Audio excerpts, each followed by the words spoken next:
Hallelujah, praise the Lord. आप सभी को जय मसीह की। प्रभु का धन्यवाद हो। आइए हम फिर से एक बार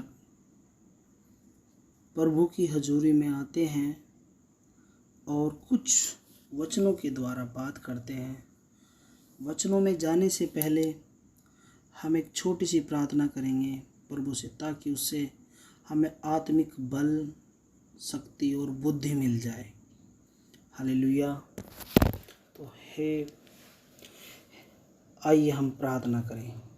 महान सामर्थी परमेश्वर, अद्भुत काम करने वाले, अपने लोगों की ज़रूरतों को पूरा करने वाले पिता, मैं आपका धन्यवाद देता हूँ कि आप विश्वास योग्य और धर्मी हैं।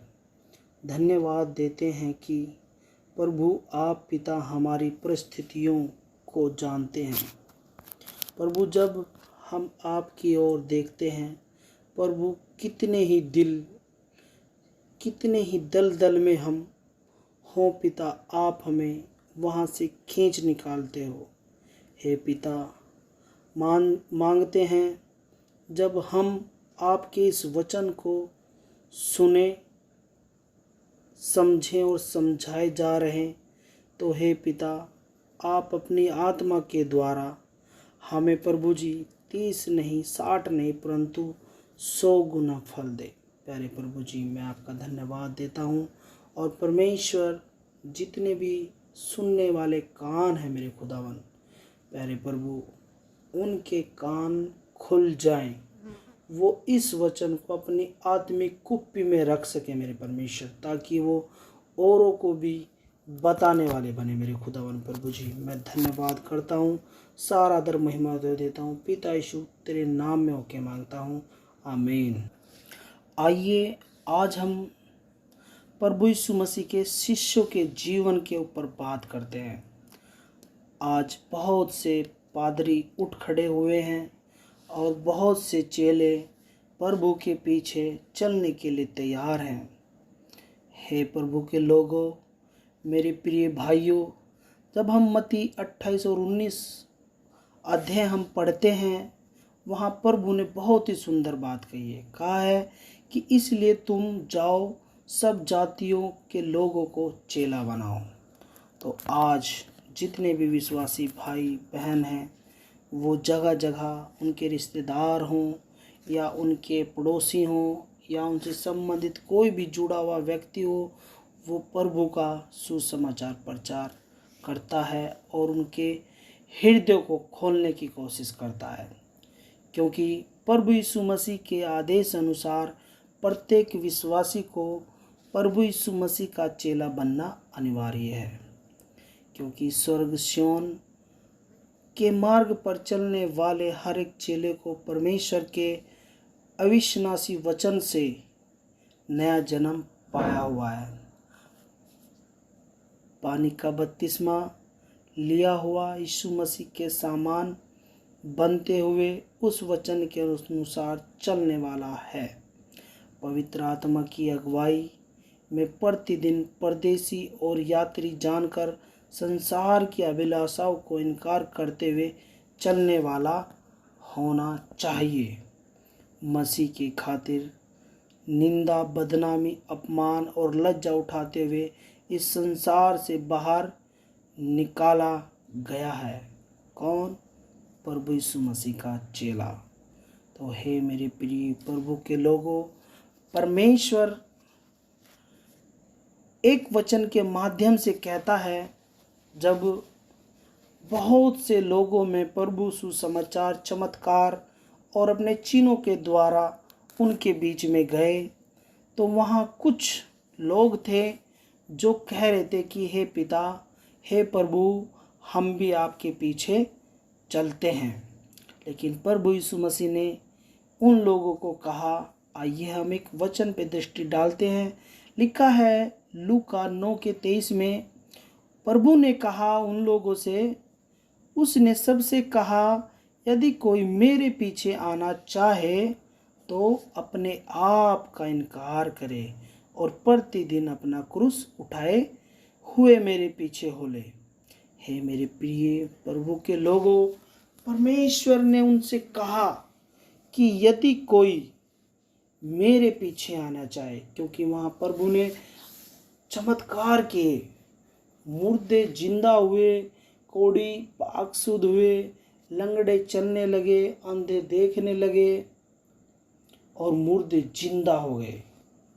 तो ये सब चमत्कार उन लोगों ने देखकर कहा कि हे प्रभु, हम आपके पीछे चलना चाहते हैं। लेकिन हे प्रियो, प्रभु ने उनको कहा यदि कोई मेरे पीछे आना चाहे तो अपने आप का इनकार करे और प्रतिदिन अपना क्रूस उठाए मेरे पीछे हो ले। क्या है क्रूस, क्या है? आइए हम थोड़ी सी दृष्टि और डालेंगे, क्योंकि यहाँ जब हम लूका 14:33 में पढ़ेंगे तो वहाँ प्रभु ने कहा था कि जो कोई अपना सब कुछ त्याग न दे वह मेरा चेला नहीं हो सकता। हालेलुया। तो हे प्रभु के लोगों, परमेश्वर ने कहा था उन लोगों को कि अगर कोई मेरे पीछे आना चाहे तो अपने आप का इनकार करे। अपने आप का इनकार है अपनी सब जरूरतों को त्यागना, क्योंकि प्रभु ने वचन के अनुसार भी लोगों को कहा था कि जो कोई अपना सब कुछ त्याग न दे वह मेरा चेला नहीं हो सकता। आज आप लोग देख सकते हैं, बहुत सारी कलीसियों में आप लोग जाते हो या बहुत सारे पादरियों को आप जानते हो, क्या उन्होंने अपनी ज़रूरतों को त्यागा है? क्या वो अपने आप से फिरे हैं? क्या वो कुड़कुड़ाना छोड़ दिया है? क्या उन्होंने लोगों का लेना देना छोड़ दिया है? लेकिन ऐसा बिल्कुल भी नहीं है। हे मेरे प्रिय प्रभु के लोगों, क्योंकि परमेश्वर संसार को अप्रिय जानने वाला है। उसने कहा है कि जो कोई संसार से प्रेम करेगा वो मुझसे बैर रखेगा। अगर तुम मुझसे प्रेम करोगे तो संसार तुमसे बैर रखेगा। क्योंकि हम एक वचन और यहाँ पर लेंगे, क्योंकि लिखा है लूका 14:26 में, यदि कोई मेरे पास आए और अपने पिता और अपनी माता और पत्नी और बच्चे और भाइयों और बहनों वरन अपने प्राण को भी अप्रिय न जाने तो वह मेरा चेला नहीं हो सकता। क्या आज हम सबसे प्रेम नहीं करते? क्या हम सबसे आस नहीं करते? क्या हम सबसे झगड़ते नहीं? क्या हमारी ज़रूरतें उनसे जुड़ी हुई नहीं हैं? हे मेरे प्रियो प्रभु के लोगों, परमेश्वर कहता है कि तू अपनी पूरी शक्ति, अपनी पूरी बुद्धि, अपने पूरे प्राण, अपने पूरे हृदय से मुझसे प्रेम कर और मुझे छोड़ तू किसी और से प्रेम मत कर। क्योंकि परमेश्वर ने सिर्फ अपने आप को कहा है, क्योंकि परमेश्वर ने इंसान को सिर्फ अपने लिए बनाया था ताकि वो उसके साथ संगति कर सके, उससे बातचीत कर सके। क्योंकि एक चेले के लिए संसार मरुभूमि दिखाना है और कुछ भी नहीं है, अलगाव का जीवन जीना जैसा है मेरे प्रियो। क्योंकि हम शरीर को उसकी लालसाओं और अभिलाषाओं समेत क्रूस पर चढ़ाने वाले बने। क्या बने? क्रूस पर। किसको? अभिलाषाओं को, लालसाओं को। हमारी अभिलाषा क्या है? जिस भाई के पास घर नहीं है उसको घर की अभिलाषा है, जिस भाई के पास बच्चे नहीं है उसको बच्चे की अभिलाषा है, जिसके पास गाड़ी नहीं है उसको गाड़ी की अभिलाषा है, जिसके पास बहुत सारी लालसाएं हैं तो उनको क्या है? अपनी अभिलाषाओं की जरूरत है। लेकिन प्रभु ने कहा है कि वो अपनी सारी अभिलाषाओं को क्रूस पर चढ़ा दे। क्योंकि यहाँ परमेश्वर गलातियों की पुस्तक 5:24 में कहते हैं, और जो मसीह यीशु के हैं उन्होंने शरीर को उसकी लालसा और अभिलाषाओं समेत क्रूस पर चढ़ा दिया। जो किसके हैं? प्रभु यीशु मसीह के हैं। मेरे प्रियो, ये हम जो चर्चा कर रहे हैं ये परमेश्वर से प्रभु यीशु मसीह के पीछे चलने की चर्चा है, उसके सच्चे चेले बनने की चर्चा है और उसके शिष्य बनने की चर्चा है। क्योंकि हम कैसे निपुण उसके शिष्य बन सकते हैं उसके चेले बन सकते हैं। आज हमारी बहुत सी ज़रूरतें हो सकती हैं, हमारे बहुत से शौक़ हो सकते हैं, हमारी बहुत सी अभिलाषाएं हो सकती हैं, हमारी बहुत सी लालसाएं हो सकती है, लेकिन परमेश्वर ने कहा है कि जब तक तू इनको उस क्रूस पर नहीं चढ़ाएगा, जब तक तू इनको नहीं भूलेगा, जब तक तू इनसे प्रेम करेगा, तब तक तू मेरा नहीं कहलाएगा। हालेलुया। क्योंकि परमेश्वर पीछे न मुड़ने वाला परमेश्वर है, वो पीछे नहीं मुड़ता है मेरे प्रियो। क्योंकि प्रभु ने लूका 9:62 में भी कहा है, यीशु ने उससे कहा, जो कोई अपना हाथ हल पर रख कर पीछे देखता है वह परमेश्वर के राज्य के योग्य नहीं है। आप समझ पा रहे हैं, बहुत सरल स्वभाव में परमेश्वर ने इन वचनों के द्वारा हमको सिखाया और समझाया है। क्योंकि परमेश्वर ने कहा है कि पीछे न मुड़ने वाला उसका चेला है। जैसे कि आपको मैं एक छोटा सा दृष्टांत दूसरे राजा की पुस्तक में एलीशा का जब अभिषेक हुआ, तो मेरे प्रियो आप लोग सब जानते हो कि एलीशा के पास 12 जोड़ी बैल हुआ करती थी, और जिसके पास 12 जोड़ी बैल होती थी तो जाहिर सी बात है कि उसके पास बहुत सारी खेती होगी। क्योंकि जब बहुत सारी खेती होती है तो तभी बहुत सारी जोड़ियां बैल होते हैं। तो मेरे प्रियो, जब उसका अभिषेक हुआ तो उसने अपनी सारी लालसाओं को, उसने अपने सारे खेत खलिहानों को, उसने अपने जितने भी उसके पास बैल थे वो सब कुछ त्याग कर अपने गुरु, अपने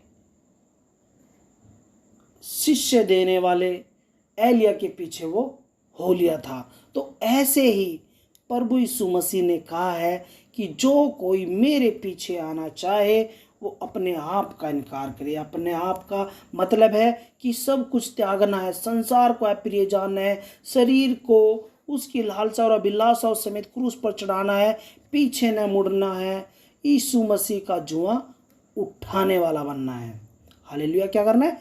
यीशु मसीह का जुआ क्या है, क्या उठाना है? आइए हम मत्ती 11:28 से 30 तक पढ़ेंगे। उसमें लिखा है कि मेरा जुआ अपने ऊपर उठा लो और मुझसे सीखो, क्योंकि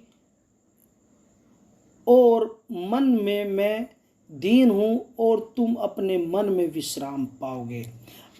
प्रभु यीशु मसीह ने कहा है कि मेरा जुआ अपने ऊपर उठा लो और मुझसे सीखो, क्योंकि मैं मन में दीन हूँ और तुम अपने मन में विश्राम पाओगे। हे प्रभु के लोगों, परमेश्वर के लोगों, मेरे प्रिय भाइयों और मेरी बहनों, ये परमेश्वर का जीवित वचन आपको कुछ सिखाना और समझाना चाहता है।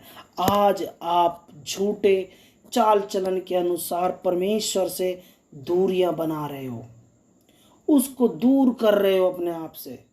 क्योंकि अच्छा था कि जब तुम पहले संसार में थे, क्योंकि तुम प्रभु को नहीं जानते थे, लेकिन अब तुम जानकर भी फिर भी उन लालसाओं में पड़े हुए हो, तो परमेश्वर कैसे तुमसे प्रेम करेगा, कैसे वो तुम्हारे लिए एक अच्छे योग्य पिता के समान काम करेगा। हे मेरे प्रियो प्रभु के लोगों, क्योंकि सकरे मार्ग से चलने वाला ही परमेश्वर के राज्य में प्रवेश कर पाएगा। क्योंकि मत्ती 7:13 और 14 में लिखा है कि सकेत फाटक से प्रवेश करो, क्योंकि चौड़ा है वह मार्ग और सरल मार्ग जो विनाश को पहुंचाता है। मेरे प्रियो, सकेत फाटक क्या है? सकेत फाटक है कठिनाइयों से काम को करना, मेहनत से काम को करना। आप कोई भी काम करो, जब आप मेहनत करते हो तो आपको जब शाम के टाइम वो फल मिलता है तो उस फल को पाकर आप बहुत आनंदित होते हो। लेकिन जब चौड़ा रास्ता, लिखा है कि चौड़ा है वह फाटक और सरल मार्ग जो विनाश को पहुंचाता है। हे मेरे प्रियो, जब कोई पैसा गलती से 2 नंबर से या हमारे पूर्वजों का पैसा हमारे पास आता है तो अच्छा नहीं है कि हम उसको अच्छी जगह यूज कर पाए या उससे हम अच्छी शांति ले पाए या उसके अनुसार हम अपना जीवन अच्छा कर पाए। नहीं हो सकता है मेरे प्रियो, क्योंकि परमेश्वर ने कहा है कि तुम सकेत फाटक से प्रवेश करो। सकेत यानी मेहनत से, परिश्रम से, धैर्य से। क्योंकि अगर आप चौड़े यानी सरल रास्ते से अगर आप प्रवेश करते हो तो आपको विनाश की ओर पहुंचाता है। और बहुत से हैं जो उससे प्रवेश करते हैं, क्योंकि सकेत है वह फाटक और कठिन है वह मार्ग जो जीवन को पहुंचाता है, और थोड़े हैं जो उसे पाते हैं। हे मेरे प्रिय प्रभु के लोगों, सकेत वो फाटक है जो आपको जीवन का फल खाने के लिए तैयार करता है। क्योंकि जब हम खून पसीने से मेहनत करके हम जब आगे बढ़ते हैं तो हमारी आने वाली पीढ़ी भी अच्छी और संस्कारी होती है। और जब हम चौड़े रास्ते से या 2 नंबर पैसे से या रखे हुए पैसे से या गड़े हुए धन से जब वो हमारे पास आता है तो वो हमें विनाश की ओर ले जाता है। वो हमें बहुत सारी बीमारियों में ले आता है, वो बहुत सारे पापों में हमें ले आता है, वो हमें कुकर्म करने पे मजबूर करता है, वो व्यभिचार करने पे मजबूर करता है, वो झूठे ठट्टा करने वाले लोगों में हमें जाने के लिए मजबूर करता है। तो ऐसा नहीं है कि हमें अगर सच्चा सेवक प्रभु यीशु मसीह का बनना है तो हमें उस प्रभु यीशु मसीह का जुआ अपने ऊपर उठाना पड़ेगा और अपने आप का इनकार करना पड़ेगा। अपनी सारी अभिलाषाओं का, अपनी सारी लालसाओं को क्रूस पर हमको चढ़ाना पड़ेगा। हालेलुया। क्योंकि देखो, अगर अच्छी कुश्ती लड़ने वाला ही अच्छा इनाम पाता है। क्योंकि यहाँ हम पढ़ेंगे तीमुथियुस 1:18 में लिखा है, हे पुत्र तीमुथियुस, तू उसके अनुसार अच्छी लड़ाई को लड़ते रह। किसके अनुसार? अच्छी लड़ाई। यानी अच्छी लड़ाई क्या है? अगर कोई कुश्ती होती है या कोई प्रोग्राम होता है, कोई कंपटीशन होता है, तो उसमें हमें कुछ नियमों को फॉलो करना पड़ता है। जैसे कि हे मेरे प्रियो, अगर हम बॉक्सिंग करते हैं तो बॉक्सिंग में हाथों में वो जो ग्लव्स होते हैं उनको पहनना पड़ता है, हैड पहननी पड़ती है और घुटनों में भी कुछ पहनना होता है। तो मेरे प्रियो, अगर उसको हम ना पहने तो हम अच्छी लड़ाई नहीं लड़ते हैं। तो ऐसे ही प्रभु हमें कह रहे हैं कि अगर हम उसकी आज्ञाओं में ना चले, हम इन अभिलाषाओं को भी अपनी कमर पर बांध ले या अपने सर पे इनको ताज कर ले और प्रभु यीशु मसीह के पीछे हो ले, तो वो हमें स्वीकार नहीं करेगा।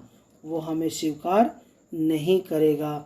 हे मेरे प्रियो, क्योंकि अधर्म के भेद को जानने वाला और उससे लड़कर जय प्राप्त करने वाला परमेश्वर के राज्य में प्रवेश नहीं कर सकता। अधर्म के भेद को जानने वाला और उससे लड़कर जय प्राप्त करने वाला। क्योंकि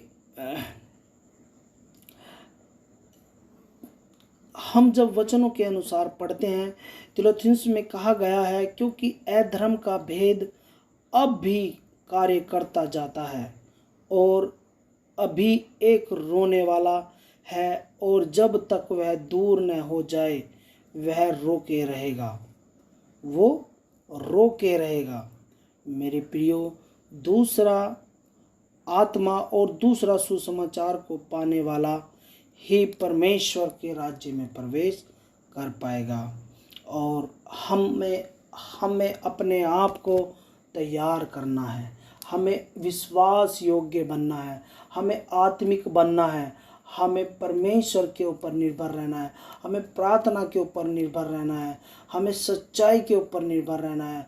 हमें अपने जीवन को बदलने के लिए कुछ नियम बनाने होते हैं।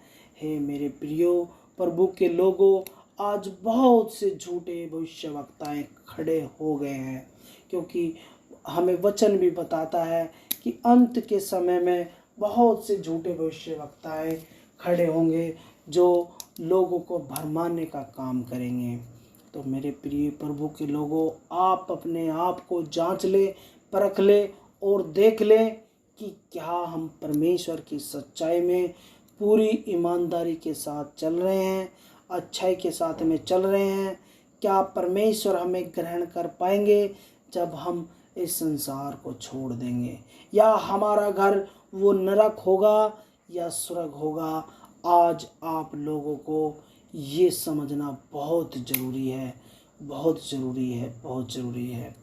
मैं धन्यवाद करता हूँ, परमेश्वर ने इन वचनों के द्वारा आपको और मुझे सिखाया और समझाया, और मैं चाहूँगा कि आप लोग इन वचनों को बार बार दोहराएं, बार बार पढ़ें कि क्या आज हम परमेश्वर के पीछे चल रहे हैं, क्या हम अपनी अभिलाषाओं को और अपनी लालसाओं को उस क्रूस पर हमने चढ़ा दिया है, क्या हमने अपने आप का इनकार कर दिया है, क्या हमने अपने माता पिता भाई बहनों या अन्य रिश्तेदारों को परमेश्वर से ज़्यादा प्रिय जाना है। तो मेरे प्रिय, अगर आपने जाना है तो आप परमेश्वर के योग्य नहीं हो, क्योंकि आज भी आप उस संसार से प्रेम करते हो। परमेश्वर ने कहा है जो मुझसे प्रेम करेगा उसको मैं बहुत बड़ा प्रतिफल दूंगा, क्योंकि जब तू संसार से प्रेम करेगा तो संसार तुझे बहुत दुख देगा। अवश्य है कि तू मुझसे प्रेम कर, और मैं तुझे जो स्वर्ग में बहुत बड़ा प्रतिफल है वो मुझे देने के लिए जा रहा हूँ। तो धन्यवाद, आपके सीखे और समझे और सुने जाने के द्वारा इन वचनों को साथ में परमेश्वर की आत्मा के द्वारा विदा लेता हूँ। आप सभी को जय मसीह की। हम फिर मिलेंगे। धन्यवाद।